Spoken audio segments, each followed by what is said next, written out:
and call the meeting to order, April 7th, 2020. First item on the agenda are the minutes from March 17th, 2020. Did everyone get a chance to look at those? Yes, I I'll make did. a motion to approve.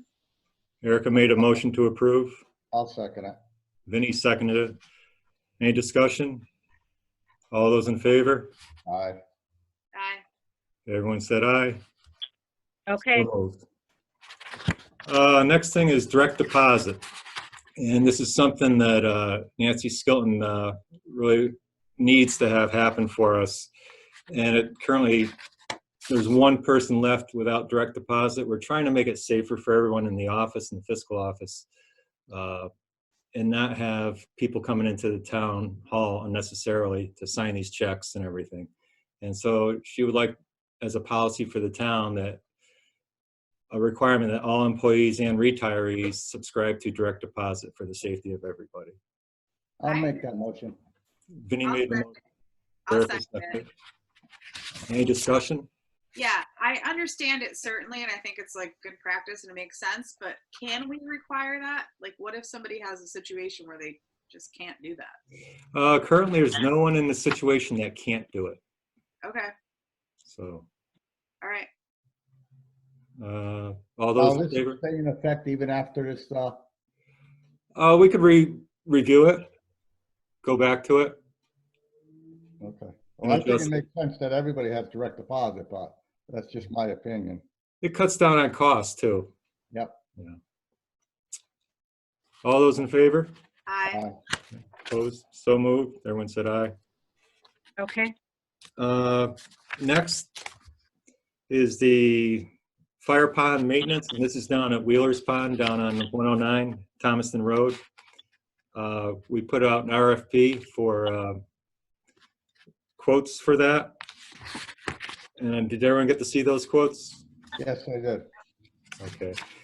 Graham Excavating of Morris came in the lowest, and I think you see the rest with Berry Construction,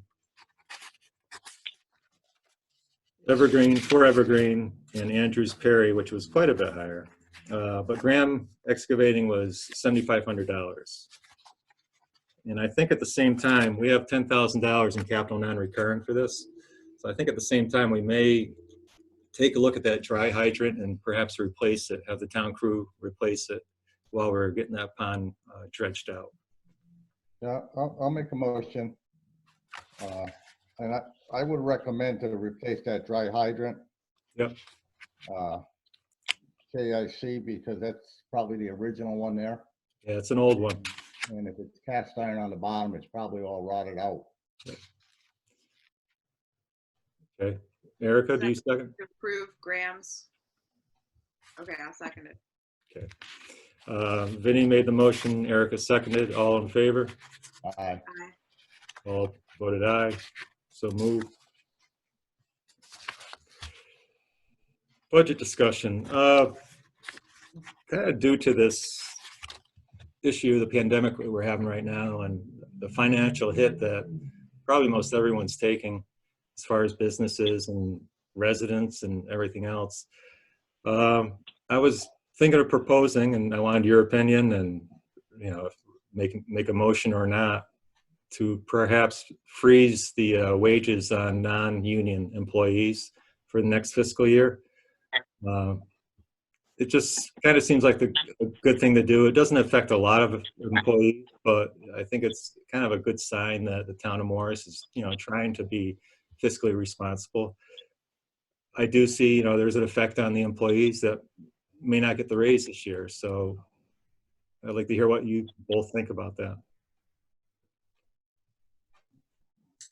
I don't know how I feel about that. Do you know what the union is getting for a raise? Not yet. We haven't gotten that contract signed. It would be like, I don't know. I I just would, hate the idea of punishing anybody for not being in the union, basically. Right. I have put this offer out to the union also. It would be a show of good faith if the union would forego their increase this year too. I mean, that would be if everyone's in agreement to do it, I mean, as far as the union and, would it work? I would agree if we could propose it to the union and to the non-union employees. I don't think we should discriminate one from the other. All right. Could we, as the Board of Selectmen, ask, I guess, you to reach out to the union, saying we're asking all employees to forego that because of the circumstances, and we'd love their agreement, like. Okay. It's my hope that we will have a contract very soon, and maybe at that meeting we could discuss it further, see what the response was, and go from there. If they agree, I mean, I'd certainly be in favor of doing that for everybody. I just, there's not many non-union employees, and it just seems insignificant. I mean, a show of something I get, but insignificant monetarily. Okay. Truly, I think. Yeah, I agree with you, Erica. I think you're absolutely right. All right. We'll wait and see what happens with the response from the union. Yeah. Okay. One other thing is, you probably read about in the paper, Region 6 is freezing most of their capital projects at all the schools except for the VOAG roof, which really needs to be replaced, or part of it. So they're looking to return $500,000 to the 3 towns, and that ends up being about $161,000, I think, for the town of Morris. That's going to come back as a kind of a refund for this fiscal year. So that's definitely going to help, because I'm sure there's going to be issues with, people being able to pay their taxes. So hopefully we'll be able to lower the mill rate if possible. Mm. While we're on the budget, Tom, are we thinking about putting a moratorium on our capital projects for the year? Yeah, we have to take a good close look at those projects and see what, if there's something that really has to get done, then we may have to just go ahead and do that. But if it doesn't have to be done this year, this coming fiscal year, then it may be a good idea to forego it. Yep. Well, if you could check into that also, that would be great. Okay. Anything to help the taxpayers right now? Definitely. Anything else on budget? The only other thing is I don't know if it's a budget item, but with Beach and Rec on the fees for the beach this year, do you really think that we're gonna have much beach activity going through the summer? It's hard to tell right now, I'm getting stuff on stuff being canceled already into May and June. I think kind of wait and see where we go here. Okay. I agree. I mean, if in June this doesn't look like lifting at all, it's certainly on the table for us to talk about, but not right now. Yeah, and are we able to open up the recreational area if this is continuing, we haven't peaked or it keeps going back up, then we have to really look at that. Down to the selectmen's report. As of yesterday at noon, we did have 3 confirmed cases of COVID-19 in the town. We did send a mailer out last week. Hopefully everyone got it. It's this one here. Oh, you probably can't see it. Nope. But sent that out to every mailbox in town. It was well received. We did ask people who came into the area recently from other areas to self-quarantine for at least 14 days. We adjusted the staffing at the town hall to 1 person per office if possible, kind of rotating some of the shifts to keep the employees, by themselves as much as possible. These offices are obviously very small here, and it's hard to stay 6 feet apart. Transfer station, some adjustments there. They close on Saturdays from 11 to 12. We've reduced the type of materials that can be disposed of, pretty much getting down to the household waste and recycling that can be accepted right now. It's just due to the staffing down there. We're down with one guy there, Greg, all the time. And he can't keep an eye on everything. Any fee-based items are not being accepted. Things like tires, appliances with the Freon. I can't remember what else is down there that needs a, for a fee. We'll also be closed on Easter Sunday, but we will be open on Good Friday, this Friday. I2 Systems has donated N95 masks to the town. We distribute them to the fire and EMS crews. It's very nice of them to do that. Litchfield Distillery, as probably everyone has heard, is handing out hand sanitizer to municipalities and EMS, first responders, nurses, hospitals, anyone that is in need like that. We really appreciate what they've done for our community. I'm sorry to interrupt you, Tom. Is there anything that we can do to thank them formally maybe when we're all done with this? But I mean, they're really going above and beyond for the entire state, but certainly our corner, and deserve some sort of formal recognition, I think. Formally, yeah, we probably should do something when this all dies down a little bit. Probably one thing, and just like any other business owner, is business for them too. Yeah. They're sacrificing a lot, like many businesses have. So much. It's so impressive. Yeah. It might be something that our fire department and EMS can get together with the first selectman and either make up some kind of plaque or something and donate it to them. Yeah, I like that idea when this is all over, like some sort of presentation or something from the town. Because they've been doing a lot for the residents, but mostly they want to take care of our EMS and first responders. Remember to get that done hopefully soon. Okay.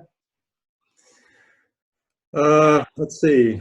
We have volunteers in Litchfield and Morris who are available to help those in need with their grocery medical deliveries. And the residents are encouraged to reach out to the Selectman's office and to the senior center to arrange these deliveries. And CVS has a program where they are sending in the mail medications as long as it's not a controlled medication. They will send it to residents that has signed up for it. And if you have any comments on anything as I'm going through, just let me know. Town food pantry is open for curbside service. Residents need to call Laurel at 567-750 just to arrange it. So we'll package up what you need, what you ask for, and we'll have it outside for you. And again, I2 Systems has been great. Huge donation from them recently. We're getting another one from a church up in New Hartford. That donation should be here tomorrow morning. Do you remember what church that is? St. Paul's? St. Paul's, yep. Yeah, St. Paul's. Yep. And plus all the residents that have donated to us and businesses. It's been really good, and it's helped keep our pantry going. I've been on bi-weekly teleconferences with the governor and weekly conferences with the Department of Emergency Management and Homeland Security to remain up to date on the latest developments. We are working with National Guard to obtain more personal protection equipment. We need gloves, masks, gowns, face shields would be great. We are doing okay on the masks right now. And obviously we're utilizing Zoom Zoom meetings for our meetings, and hopefully get our other boards and commissions going and having their meetings again soon. We have signed up for an alert system through Everbridge. Hopefully people are signing up. You just go to the town's webpage. There's a place you can click on it and fill in your information, how you want to receive your alerts and texts, email, or landline phone call. And you can sign up and we'll send out messages that way. And that's probably a policy we might want to discuss at some point. How do we want to utilize that system? You know, do we want to send out maybe not non-emergency things to the people, but keep them informed, or do you want to keep it just for really important emergencies? I was just thinking that, I mean, we have that system now in place. Maybe you should do a recording of the COVID related portions of the Selectmen's update and do that as a test, but also as an announcement. I mean, I think the people who don't have Facebook, it's a good thing to get out. Okay. I have, I've used it already for the boat launch. I have a subset of emails that I created for all the people that registered for the boat launch code, and I've been able to use that to send out the code to all the boat launch users. It worked quite well. Vinny? Yeah, I was just gonna say, you can use that on, for winter storms and stuff, and, road closures. If the highway department's doing work on different areas of town and they have detours or something. Okay. Definitely. And it's an easy system to use. I can do it from home, so it's very nice. I didn't have too much left. Highway update, they are continuing their spring work, sweeping roads today, working on catch basin repair. They're over on East Shore Road doing catch basins with Deacon Construction. And they did run into a little bit of a problem there. They found a lot of rotted pipe between Ross Passway and the corner near Camp Pompasset. It looks like the scope of work has increased a little bit to replace that pipe. But they'll be working on that for probably a month or so. And Smoky Hollow Bridge project, they did pour the deck today, so they are moving right along. The weather has helped a lot, and they're just going to continue, progressing. Hopefully, be done by Memorial Day. That is the goal. Any comments or questions on any of that? No, No. I'm good. And we set up a email address, morrispubliccomment@gmail.com. I did not receive any public comment from anyone. So maybe for next meeting, we'll get that word out a little bit better to people. If they want to, email in their public comments, they can go ahead and do so. Right. Is there somebody else on the call though? There is one other person. Do they have public comment? Let me see. No, it's your friendly reporter. Oh, Hi, John. Hi, Erica. Hi, Tom. Hi, Ben. how you doing, John? No Not too comments? bad. No, I don't have anything to say. Okay. All right. Nothing else? Then is there a motion to adjourn? I'll make the motion. I'll second it. Erica made the motion. Vinny seconded it. All in favor? Okay. Aye. Aye. Okay. Thank you very much. Have a good night. All right. Bye. Bye. Have a good night. You too.